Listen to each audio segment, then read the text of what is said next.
இந்த வருஷம் என்னோட பர்த்டேக்கு இந்த மாதிரி கேக்கில் ஒரு டாப்பர் வச்சுருந்தோம். மாம் ஆஃப் பாய்ஸ் அந்த மாதிரி சொல்லிட்டு. அது பார்க்கும்போது எனக்கு ரொம்ப பிடிச்சி போச்சு.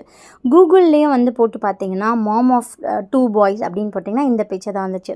சரி, இதை பார்த்துட்டு நம்மளும் இந்த மாதிரி பண்ணால் நல்லாயிருக்கும் அப்படின்ற மாதிரி ஒரு தாட் எனக்கு வந்துகிட்டே இருந்துச்சு. சரி, இந்த மாதிரி என் ஹஸ்பண்ட் கிட்ட சொன்னேன். என்ன அதே மாதிரி பண்ணி தொலைக்கிறமா? வந்து தொலை.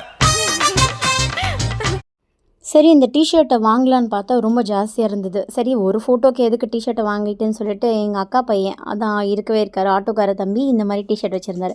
அவர்கிட்ட குட்ரா சித்தி ஒரு 10 நிமிஷம் போட்டு தரேன்னு சொல்லிட்டு நம்ம வந்து அவர்கிட்ட இந்த டிஷர்ட்டை வாங்கி நம்ம நைட்டி மேலே போட்டுட்டு ஒரு ஃபோட்டோ எடுத்து பார்த்தா ஓரளவுக்கு ஓகேவாக இருந்தது.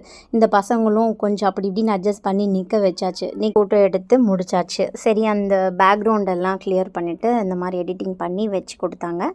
இது 2ம் கம்பேர் பண்ணி வச்சுருக்கேன். இது எப்படி இருக்குன்னு பாருங்கள். கொலாஜ் பண்ணது நல்லா இருந்ததுன்னா கமெண்ட் பண்ணுங்கள். தேங்க்ஸ் ஃபார் வாட்சிங் அவர் வீடியோ.